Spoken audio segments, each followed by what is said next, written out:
안녕하십니까.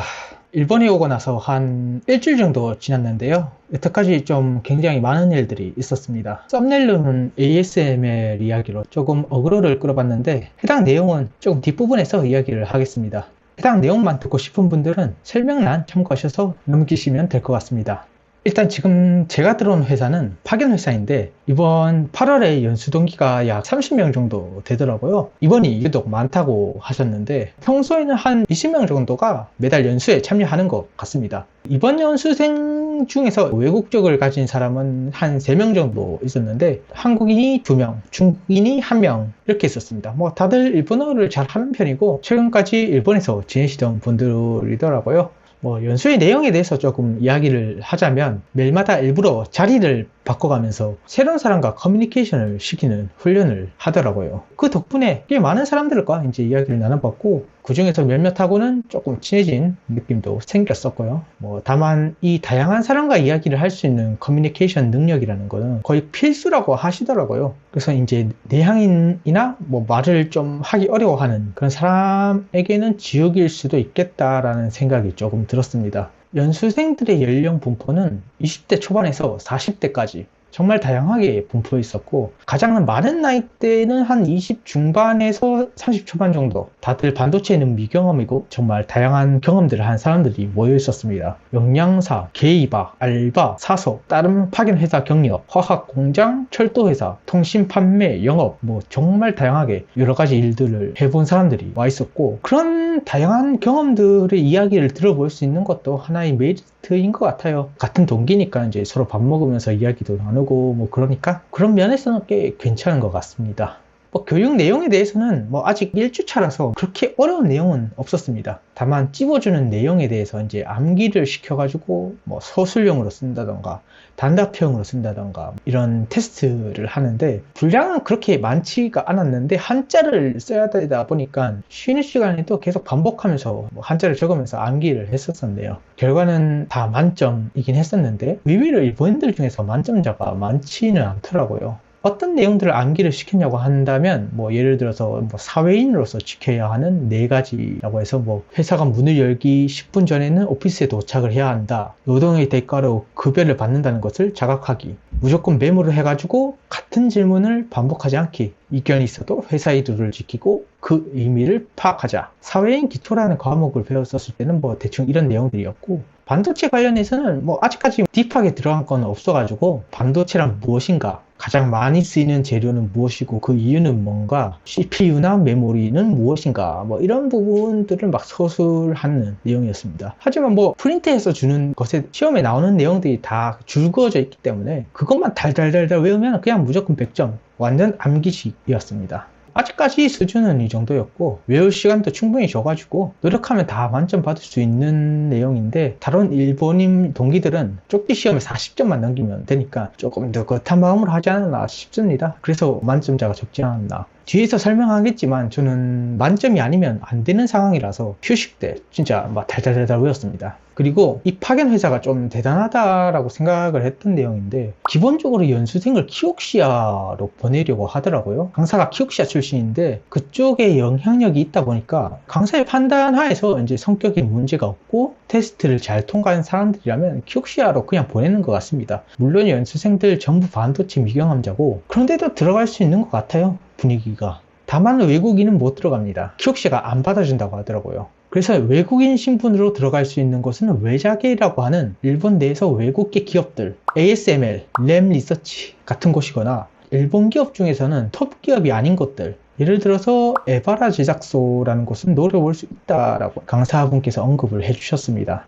그걸 듣고는 역시 나는 여기에서 외국인일 뿐이구나. 우수한 성적을 내더라도 일본의 톱 기업에는 들어갈 수조차 없다라는 것을 자각을 했고 강사분께서 평소에 이제 하는 이야기를 듣다 보면은 지금 여기 있는 외국인 3명은 뭔가 다른 20몇 명의 일본인들이 글로벌적인 감각을 심어주기 위해서 있는 것 같은 그런 느낌을 조금 받았었네요. 이건 제가 예전에 일본에 있는 대학교에 다녔을 때도 마찬가지였습니다. 그때도 밤마다 한 명씩 외국인을 심어놨었는데 그 취지를 학생들의 글로벌화를 위해라고 대놓고 말을 했었기 때문에 그 말인즉슨 그 학생이라는 말의 안에는 우리 우리 외국인 학생들은 없는 거죠. 그렇다고 이게 막 외국인을 조금 나쁘게 대하거나 그런 건 없습니다. 당연히. 다만 이제 서로가 친구가 아닌 이상은 약간 어감이나 태도 그런 것에서 소외감이라는 게 느껴질 수 있는 부분이고, 그렇기 때문에 다른 일본인들보다 우수하지 않으면 살아남기는 어려울 것 같습니다.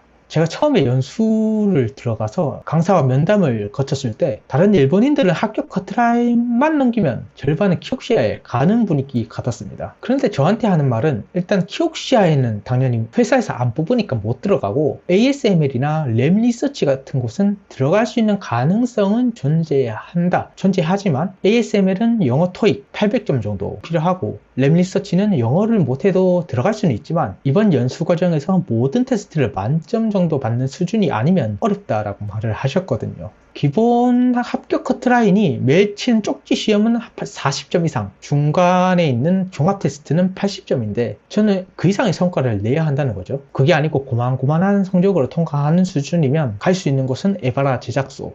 들어갈 수 있는 선택지가 굉장히 좁고 단 한 달 동안 어떻게 노력하는가에 따라서 갈리는 것 같습니다. 그런데 이게 시각에 따라서 부정적으로 보는 사람도 있을 테지만 저는 이 이야기를 듣고 조금 설렜습니다. 랩 리서치라는 것도 세계 3대 장비사라고 하는 톱 기업 중 하나인데 애시당초 제 스펙에서는 한국에서 들어갈 수조차 없는 회사죠. 게임 회사긴 하지만 뭐 중소기업조차 못 들어가서 다 탈락하고 나이 30 될 때까지 제대로 익힌 기술도 없고 이 회사에 들어오기 이전 몇 개월 동안 거의 백수 상태였던 상황, 진짜 패배한 인생이 가까운데 여기서 이러한 찬스가 생겼다라는 것 자체, 랩 리서치에 갈 수 있는 찬스가 생겼다라는 것 자체가 되게 고맙더라고요. 지금 소속이 파견 회사지만 보통 배치되고 한 3년 뒤에는 회사의 정사원으로 전환이 된다고 하더라고요. 물론 그 사람에게 문제가 없고 잘 일해서 회사에서 트러블을 안 일으킨다는 전제 하에서 말이죠. 파견에 대해서 잠깐 설명드리자면 제가 지금 A라는 파견회사 소속이라고 합시다. 하지만 근무는 A에서 하는 게 아니고 A라는 파견회사에서 영업팀이 일자리를 찾아서 여러 회사에 저를 소개를 하거든요. 그래서 B라는 회사가 저를 좋게 봐가지고 마음에 든다고 해서 데려가면 저는 최종적으로 B라는 회사에 근무하게 됩니다. 다만 급여는 B 회사가 A 회사에게 그들끼리 계약한 기준으로 비용을 지불하고 저는 A 회사에서 처음 계약했던 근로계약서 내용을 기반으로 돈을 받습니다. 저 같은 경우에는 30만 원이죠. 월.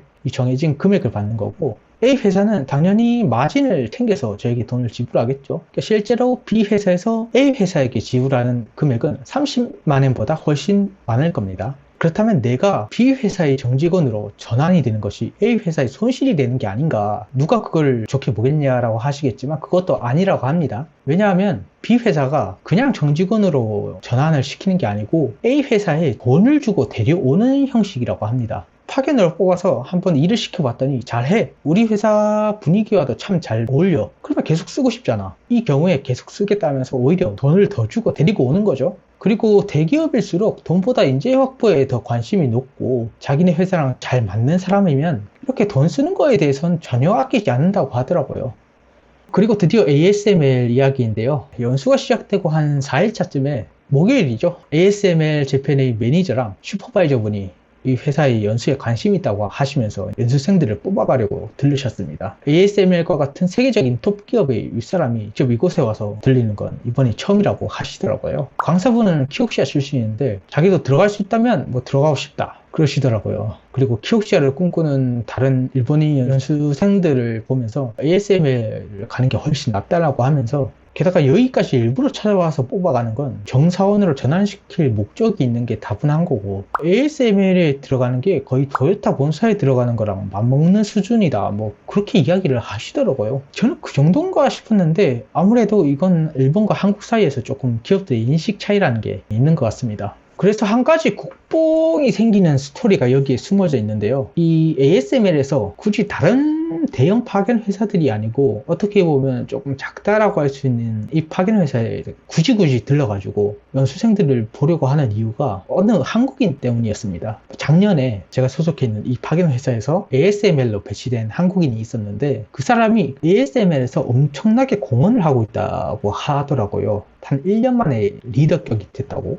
그래서 이제 이 회사의 연수생들에게 관심이 생겼다라고 그리고 이건 강사를 통해서 전해들은 이야기인데, 제가 관련 경험이 없는 밑바닥인데도 이제 단 1개월의 연수에서 만점 가까이를 받으면 랩 리서치까지도 노려볼 수 있다라고 하는 이유로서 실제로 아무것도 모르는 맨땅 헤딩 상태에서 랩 리서치에 가서 활약하는 한국인들이 있다고 하더라고요. 그렇게 한국인들이 일본에 와서 열심히 해가지고 실적을 내는 사례들이 생기니까 그 뒤에 오는 한국인들에게도 이렇게 기회가 생기는 것 같습니다. 그래서 어떤 의미로 일본이 진짜 기회의 땅이 맞는 게 아닐까. 게다가 처음에 이제 강사분께서 ASML에 가기 위해서는 영어 실력이 필요하다고 하셨는데, 이번에 채용을 위해서 오신 그 매니저분의 말로는 영어는 아직 몰라도 괜찮다고 하십니다. 다만 앞으로 배워나갈 자세는 필요하다, 그렇게 말씀을 하셨죠. 저도 이때 손을 들고 질문을 한번 하면서 여태 단순 노동이랑 사무 보조일만 했었는데 과연 들어갈 수 있는가에 대해서 물어봤는데, 이것도 괜찮다고 하더라고요. 자신들이 보는 건 인간성이고 다른 것들은 와서 외우면 된다, 의지만 있으면 된다. 자기도 여기 처음 들어왔을 때 반도체가 뭔지도 몰랐다고 하시면서, 그리고 다른 슈퍼바이저이신 분도 말씀하시기를 자기가 여기 처음 들어왔을 때 토익 200점이었는데 지금은 800점이다, 열심히 하면 다 되는 거다 라고 이제 말씀하시더라고요. 한국하고 일본 사이에서 이제 이렇게 원하는 인재상이 이렇게나 차이가 생길 수 있는 건가 싶었습니다. 예.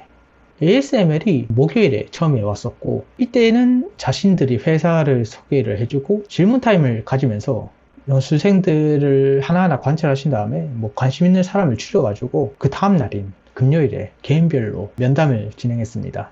이때 한국인하고 중국인에 해당하는 이 외국적 사람들은 전부 불려나갔고, 일본인은 딱 2명만 부르시더라고요. 그래서 외국인에게 관심이 많은 회사구나 라는 생각이 들었습니다. 저는 제일 처음에 면담을 진행을 했었는데요, 살짝 긴장을 하고 들어갔었는데 의외로 별게 없어서 깜짝 놀랐습니다. 회사의 업무 루틴에 대해서 설명을 일단 해주시고, 그 다음에 질문 시간을 갖고 야근이 발생될 수 있는데 괜찮냐, 작업이 밀리면은 밥 시간도 늦을 수 있는데 괜찮나, 작업이 없는 경우에는 이제 오피스에서 전황대를 하는 경우도 있다, 그런데 괜찮나, 이런 것들을 물어보셨고, 그리고 이전 경력 사항에 대해서도 무슨 일을 했고 왜 그만뒀는지 정도를 물어보고, 아주 기본적인 내용들이었습니다. 살짝 특이했던 경우는 간단한 공고 테스트를 했습니다. 구체적인 내용은 말씀드릴 수는 없지만 근데 너무 간단한 거였어요. 뭐 추측컨대 지식이나 스킬보다 공구를 다루는 약간 센스? 그런 거를 좀 보려고 하는 것 같았습니다. 제가 긴장을 안 하고 공구를 술술 다루는 것을 보시더니 되게 감탄을 하시던데, 솔직히 이거는 진짜 너무 간단한 거라서 이것만으로는 합격이 될지는 알 수 없습니다. 결과는 다음 주나 다다음 주에 나오는 것 같고, ASML에 붙더라도 연수의 성적이나 상황을 보고 언제든지 취소당할 수도 있고, 떨어지더라도